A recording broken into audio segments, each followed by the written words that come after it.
How's everybody? We are being recorded. So today's Thursday. That's awesome. Nice sunny day. It snowed a little bit last night. A little festive holiday December snow. Oh, Silva's got sporting a new hairdo. Oh my goodness, Silva. I like it. Pretty sharp. Very nice. All right, cameras, guys. More cameras on. I want to see your new hairdos. Let's go. Everybody get the cameras on. There's April. Hello, April. I love seeing everybody. It's great. You guys should come into the office more often. Trust me. All right. So, oh, by the way, it's going to be in the 60s, record-breaking temperatures this weekend, guys. In the 60s. Be prepared for that. That's a cool thing. All right. So our mortgage minute. Westport Mortgage. Can they do it? Yes, they can. I think we have Mr. Bill McNamara with us today. Bill, what do you got for us? Good morning, Steve. Thanks very much. Yes, we can do it. I appreciate that. It's been a long time since I've been on the call. It's been a long time since I said I'm Bill McNamara from Westport Mortgage, where we help realtors sell and buyers buy. Today, I want to talk about a topic that I'm going to talk a lot about in the future, which is the large online mortgage options. Seems like that's going to be something that's in your face a little bit more in the future. And I think we need to really always be aware of what we're looking at. Better Mortgage this week, which was one of these startup online places, yay, we're the best, is laying off 900 people. And the reason for that is that a purchase market is not the place for a large online startup or established place, because a purchase is an individual transaction, needs hand-holding, needs individual attention, it needs accessibility. We offer all of that. I can't think of a week that goes by where I don't have at least 5 or 6 after-hours communications with realtors trying to get a deal together, try to hold a deal together, need an urgent update. All of those things were always available for you. Okay, if you're working with a large company that you can't reach, you're going to have problems. And the impact of those problems is important to think about. Every time you guys close a successful purchase, what you're doing is you're building your esteem in the community. You're building your customer base. You have a happy customer who's going to tell their friends. You're building your reputation. And all of these things, as you go along, you build and you build and you build, and you become a more and more successful realtor. And that's kind of the path we all follow. The same thing in mortgages.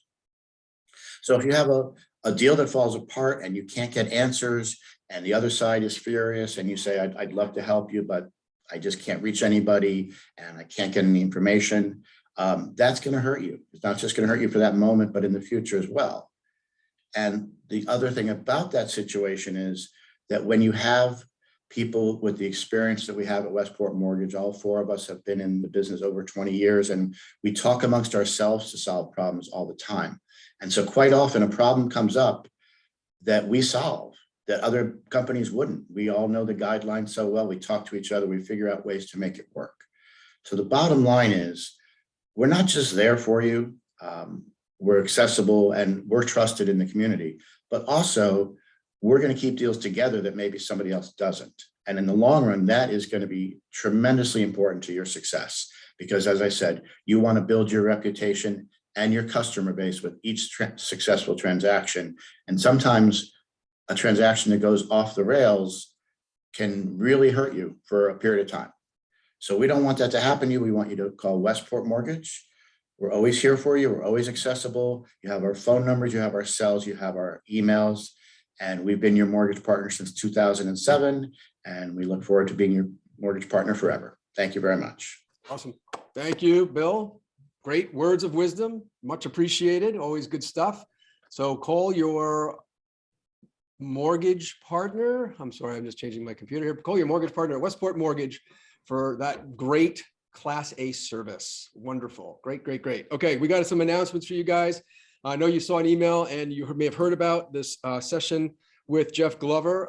Rick, you want to comment?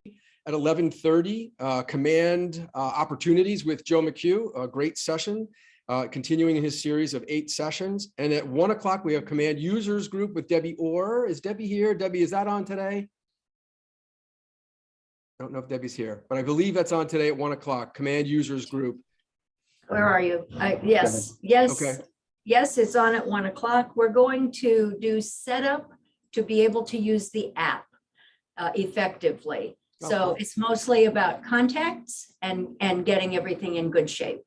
Okay, great. Awesome. That's today at 1. Tomorrow, this is not on the calendar yet, but may want to jot it down. Tomorrow at 11 o'clock, we're going to have rentals, questions and answers. Everything that you want to know and want to ask and are afraid to ask about rentals tomorrow at 11. Okay, another announcement real quick. Real proud to say the Stanford Market Center has crested $1 billion in volume sold. $1 billion in volume sold. Happened officially in the month of November. We got official word with our latest transmittal. So that is a world record, earth-shattering, amazing. You guys are rock stars. It's incredible. Who knows what 2022 is going to bring. That's amazing. So proud of all you guys. That's great, great news. And so many of you have already RSVP'd to the Christmas party, and so many of you have not. So please pay attention to your email. There is an email with an Eventbrite invitation to our holiday party on January 13th. We need RSVPs. It is required, guys. We have to have a real specific head count. And again, vaccination, proof of vaccination required or negative test within 72 hours. We want everybody there, but we need that specific head count. So please RSVP so we can all party together. Okay, today, our spotlight is tenants and the law. Tenants and the law. That sounds kind of heavy, kind of interesting at the same time. Arianne ODonnell is with us today to talk us through that. And she has a real interesting perspective on this. Arianne, are you here?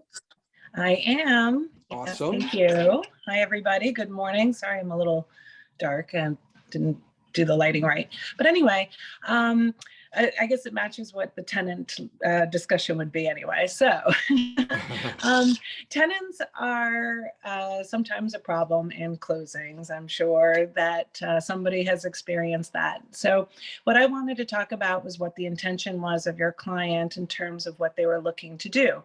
So if they were looking to have a home without a tenant in it, what are some things to look at?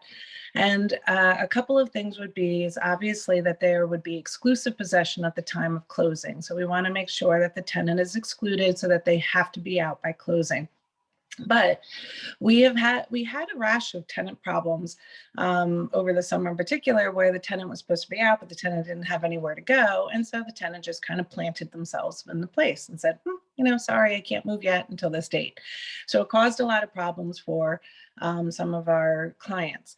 So one thing to think about is that a standard contract doesn't exactly cover when someone would be in default after that. So that's something that may be where you would want to make a specific date for a default.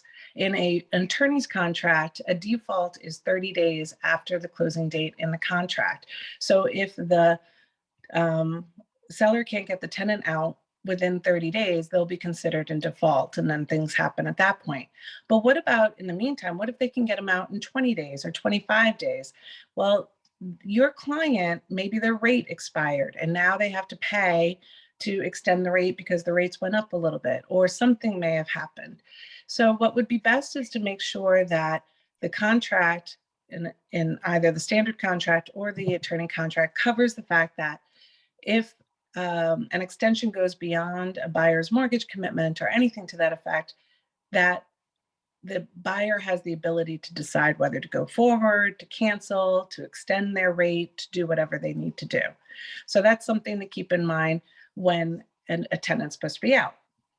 So the other part is, what if the buyer is assuming the tenant and is allowing the tenant to continue on after they purchase it? Maybe it's an investment property or anything to that effect. Well, one of the things we want to make sure is that the tenant is a good tenant. So obviously most sellers, most buyers will request some information about the tenant, especially the lease and some information. But what we also want to make sure is to request a signed document from the tenant at closing that acknowledges their rental amount, that they are current on their rental amount, that what their security deposit is, and also that they don't have any claims against the landlord. that's a very important document to get. We call it an estoppel, and it's something that we always want to get. So if you have a standard contract, make sure to add, tenant to provide a letter at closing regarding information on lease. And I always add that to a attorney contract. So it's just important to have, because that's something to rely on later. Because if you get 1 month security deposit as a credit at closing, and it's a month-to-month lease, and we don't know what the original thing was, and then later on the tenant goes, oh, but I had 2 months, that could be your problem. So we want to make sure that the documentation is there to support everything. Cool. So can I ask a question? Go back to the situation where you expect the buyer expects the tenant or tenants to be out at closing, and they're not. Were you saying that within 30 days? I mean, it could be written that within 30 days, if they would be in default, the seller would be in default if they're not, right? Is that what you said? And what does that mean? The difference is the 2 contracts. So the standard contract doesn't exactly dictate a time of when someone a seller is considered in default. It's kind of what is reasonable, and reasonable hasn't been really defined. But in an attorney contract, the ones we prepare, our contracts say that a seller is in default 30 days after the closing date. So that is where it is written, that 30 days after they are in default. Okay, and what is the penalty with that? What happens? So the penalty usually is that if the seller can't deliver it, then it can either be a renegotiation between the buyer and the seller. Maybe the buyer can extend the time. Maybe the seller pays some money for the buyer to extend the rate. But the provision in the contract is really that then the seller has to return the deposit plus non-refundable monies and amounts up to the amount of an Alto owner's policy that buyers can buy. Whatever that premium amount is, they have to pay the buyer that as well. Okay. And the deal falls apart. So. Yep. Got it. Interesting. Good things to know. Does anybody have any questions for Arianne while she's here hiding in the shadows? No questions? Well, you can always email Arianne and text her, ask her some questions if you need to, if you're dealing with a situation like this. But thank you for being here, Arianne. We appreciate it. Thank you. I'm happy to answer any questions. I'll put my information in the chat. Thank you. Great. Thanks. All right, Rick, do we have any news on 915? Yeah, so the news is not good. The news is we can't seem to get in, and we can't seem to be able to access the content, even though we paid for a ticket. So here's what you can do. You can, well, it's 9:15. What I'm going to do is just call it and say we will figure it out and record it, and or wait for a recording of it and rebroadcast it afterwards. Because the struggle is just doesn't seem to be surmountable at present. So enjoy the rest of your morning. Go and lead generate instead, and we'll get you this content on the back end as soon as we can figure out how to access it. Right. Lead generation is a great option, guys. Ready, set, go. See you guys later. Thank you. Bye-bye. Bye, Arianne. Thanks. Thanks.